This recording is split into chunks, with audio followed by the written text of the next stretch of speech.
7h, 10h sur Radio Courtoisie, ligne droite, Maud Koffler. Bonjour Yvan Rioufol. Bonjour. Alors écoutez, il y a beaucoup d'actualités. Je vous propose de commencer par cette annonce de la dissolution du GUD annoncée par Gérald Darmanin. Alors je rappelle simplement à nos auditeurs qui le savent peut-être déjà que le GUD est le groupe Union Défense, une formation étudiante radicale créée en 1968 en opposition, je cite, au gauchisme et au communisme. Pour vous, Yvan Rioufol, c'est une bonne ou une mauvaise nouvelle ? C'est une politique des gros sabots, c'est la politique des gros sabots que l'on connaît chez Gérald Darmanin qui veut faire croire à l'opinion que, comme il ne peut pas faire interdire le Rassemblement national, il voudrait en faire interdire ce qu'il croit être un de ses avatars, en l'occurrence le GUD. Il veut faire un parallèle un peu grossier, très grossier, entre le GUD et le Rassemblement national, en laissant croire que le Rassemblement national s'identifierait au GUD.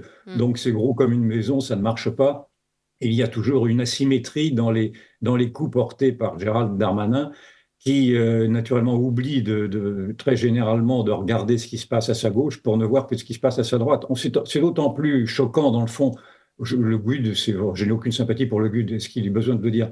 Mais on voit bien qu'il y a par exemple actuellement une flambée de l'antisémitisme, 300% d'augmentation du premier trimestre d'actes d'antisémites dans les quartiers populaires que protège Darmanin. Il y a une jeune fille de 12 ans qui vient de se faire violer parce qu'elle était juive et parce qu'elle avait dissimulé sa religion auprès de ses agresseurs. Et Darmanin n'a toujours pas compris qu'il était urgent, notamment de placer les frères musulmans sur la liste des mouvements terroristes, comme cela se fait dans d'autres pays européens. Donc c'est cette dissonance-là qui est parfaitement choquante. Et alors j'ai entendu naturellement Bardella qui a répondu en disant que s'il était au pouvoir, lui aussi interdirait le GUD, mais il interdirait aussi des mouvements d'extrême gauche. Et on peut naturellement penser qu'il y a des mouvements d'extrême gauche, donc qui vont également participer au Front populaire, comme je ne sais plus comment s'appelle comme la Jeune Garde, pardon, qui vont participer à ce Front populaire auquel pourrait peut-être s'adjoindre à un moment donné le parti de la présidentielle si ceux-ci peuvent faire coalition. Donc on pourrait penser effectivement que la position de Bardella serait une position équilibrée, mais moi je mets en alerte malgré tout sur cette propension qu'a Bardella à vouloir aller sur le terrain de Darmanin. Le terrain de Darmanin, c'est le terrain des mesures liberticides. Moi, je suis quelqu'un qui défend les libertés d'expression à tout prix, c'est-à-dire les libertés d'association, les libertés de manifester, et précisément, sauf naturellement s'il y a des appels au meurtre, des appels à la violence, au racisme, mais précisément de laisser ces associations, surtout que le GUD existe depuis maintenant, vous l'avez dit, les années 70 et qui n'a jamais été interdit. Donc je ne voudrais pas que le Bardella vienne sur ce terrain d'une sorte d'épuration morale de tous les mouvements qui seraient prétendument susceptibles d'attiser des haines. Vous savez, la haine, maintenant, c'est le leitmotiv pour interdire quoi que ce soit. Or, la haine, c'est un sentiment naturellement détestable, mais c'est un sentiment qui juridiquement ne se définit pas. Et donc, il peut s'ouvrir à toutes les mesures discrétionnaires. Et l'on voit qu'en tout cas, avec Darmanin, depuis qu'il est au pouvoir, très systématiquement, il y a eu des mouvements ou des associations ou des manifestations qui ont été interdites discrétionnairement au prétexte qu'elles susciteraient des haines. Je pense par exemple à cette manifestation d'anciens combattants qui voulaient dénoncer le délitement de la France. Et qui a été interdite, et ce qui était vraiment scandaleux. Donc voilà, j'invite à ne pas tomber dans le panneau et à suivre les gros sabots de M. Darmanin. Alors justement, Yvan Rioufol, vous avez évoqué la candidature d'un représentant de la Jeune Garde. Il s'agit de Raphaël Arnaud, triplement fiché S, qui se présente... alors je n'ai plus sa circonscription en tête, mais vous, quand vous avez appris cette candidature, ça vous a choqué ou c'est un peu... Est-ce que vous y attendiez un petit peu ? Il se présente à Avignon. Ce qui m'a choqué, ce n'est pas simplement sa candidature, c'est tous les profils qui aujourd'hui se sont agglomérés à ce nouveau front populaire et qui sont des profils très souvent détestables. Il y a celui-ci qui est un triple fichier S, il faut quand même le faire, un triple fichier S, mais vous en avez d'autres. Vous avez par exemple M. Poutou, qui est le président du NPA, qui appelle à tuer des flics et qui va se présenter dans la circonscription où le colonel Bertram avait donné sa vie pour sauver une otage prise par un militant de l'État islamique. Or, M. Poutou est de ceux dans cette France insoumise qui refusent de reconnaître comme étant terroriste le Hamas. Et c'est avec ces gens-là, et j'en passe, vous en avez d'autres qui tiennent des propos homophobes, d'autres qui tiennent des propos antisémites ou en tout cas qui flattent l'antisémitisme d'atmosphère. Mais c'est avec ces gens-là, il faut bien se rendre compte de cela, avec ces gens-là qui se sont rassemblés au cœur du Front populaire, de ce nouveau Front populaire, que les sociodémocrates prétendument vertueux, à la Glucksmann ou à la Hollande, voire à Jospin également, se sont rassemblés. Il faut se rendre compte quand même de la déliquescence intellectuelle, du délitement moral de ces gens qui nous donnaient des leçons et qui s'allient aujourd'hui à des antisémites et à des gens qui attisent la violence. Donc qui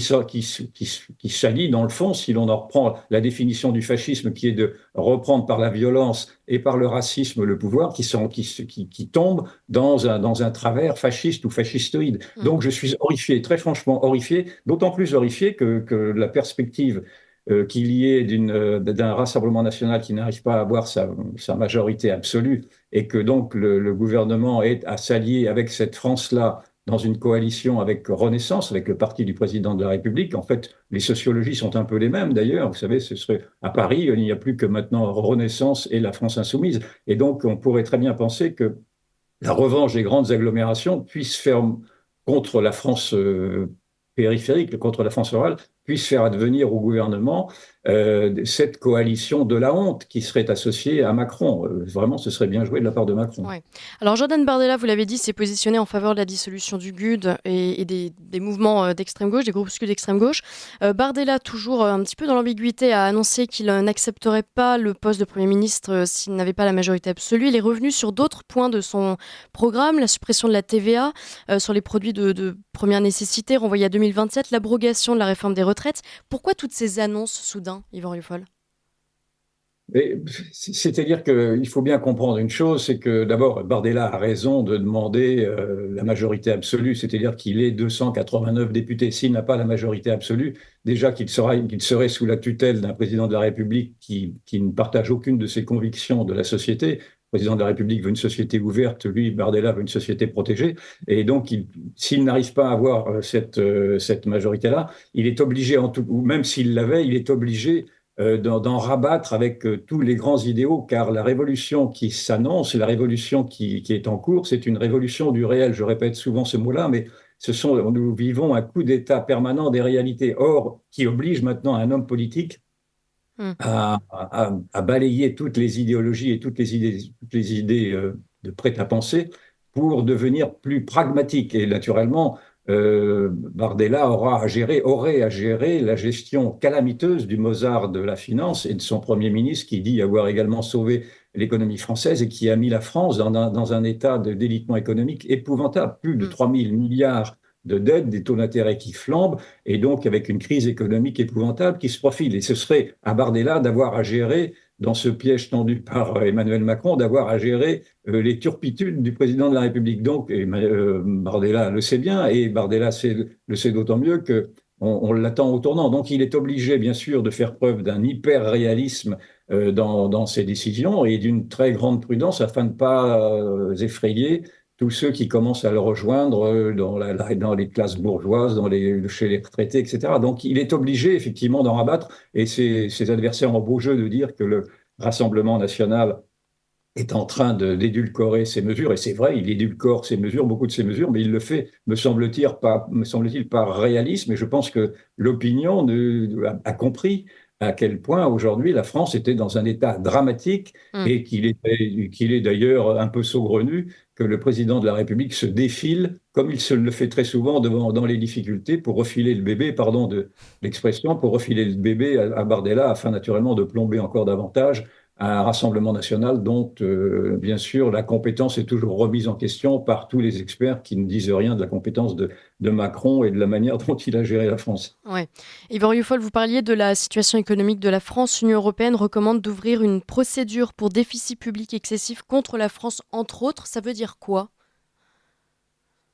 Il y a un double message. Alors, il y a un message qui est adressé très vraisemblablement à la gestion de Macron, précisément, à ce Mozart-là qui a mis la France dans cet état que je vous ai décrit très brièvement. Ouais. Donc, naturellement, mais c'est aussi, et plus perversement, c'est aussi un message politique qu'envoient les marchés financiers à une perspective de victoire du Rassemblement national. Le Rassemblement national est en train de mobiliser contre lui l'ensemble du système, l'ensemble de la nomenclature, et donc notamment l'ensemble du système financier qui est lié peu ou prou à l'Union européenne. Et donc ceci, naturellement, est détestable. Si la politique ne se fait pas à la corbeille, avait dit le général de Gaulle. Et là, naturellement, ce sont les marchés financiers qui rappellent qu'ils peuvent faire briser les reins d'un gouvernement qui ne se plierait pas à leurs oukas. C'est pour ça qu'il est urgent de bien comprendre que c'est une révolution historique qui se prépare, qui j'espère adviendra, qui permettrait au peuple, simplement au peuple souverain, au peuple et à son bon sens, de reprendre les rênes et de s'affirmer face à toutes ces pressions d'un monde financier, d'un monde politique, d'un monde des apparatchiks. Je ne dis pas qu'il faut gérer en dépit du bon sens, et il faut naturellement écouter les alertes de la Cour des comptes ou des experts de l'Union européenne. Je ne dis pas du tout qu'il ne faille pas les écouter, mais simplement il ne faut pas tomber dans ce piège d'avoir à nouveau notre souveraineté qui nous échapperait. Ouais. Prétexte d'avoir à se plier à des règles que Macron lui-même d'ailleurs n'a pas respectées, puisque s'il les avait respectées, nous ne serions pas dans cet état-là. Non, certainement. Yvan Rioufol, il nous reste 2 minutes. Un bruit court sur le recours potentiel à l'article 16 de la Constitution qui permettrait au président de la République d'avoir les pleins pouvoirs pendant un certain temps, en tout cas après les législatives, s'il n'obtenait pas la majorité absolue, ce qui est le cas, mais si le Parlement devenait ingouvernable. Vous croyez à cette rumeur ? En tout cas, c'est une possibilité. Enfin, Elle est dans oui. la Constitution. C'est pour répondre à des moments insurrectionnels, pour répondre à des moments où les institutions ne fonctionnent plus. Et ça donne au président de la République les pleins pouvoirs pendant, en tout cas, un mois renouvelable. Mais on comprend bien que si cet article 16 avait à s'appliquer, ce serait pour répondre à des violences de rue. Or, s'il y a des violences de rue, elles ne viendront que de l'extrême gauche en cas de victoire du Rassemblement national dans une majorité absolue. Parce que si le Rassemblement national et ses alliés, pardon, je les oublie, et ses alliés républicains de Ciotti perdaient ces élections, et cette hypothèse est tout à fait plausible, enfin il pourrait être par un parti majoritaire mais sans majorité absolue, donc inefficace et inefficient au Parlement. Naturellement, la droite, elle, ne descendrait certainement pas dans la rue. La droite a toujours respecté le processus démocratique, mais la gauche l'extrême gauche en tout cas ne le respecterait pas, et singulièrement dans les rangs de ce front populaire-là qui a été rejoint encore une fois par François Hollande et par Lionel Jospin et par Glucksmann. Donc vous vous rendez compte dans quelle dérive fascistoïde en effet s'est engagée cette gauche qui à tout prix veut s'accrocher au pouvoir en essayant de faire croire que le fascisme est à nos portes avec le Rassemblement national. Non, le fascisme est dans ses rangs. Eh bien, écoutez, merci beaucoup Yvan Rioufol, merci pour ces éclairages. On vous retrouve mardi prochain avec Liselotte Dutreuil à la même heure. Très bonne journée.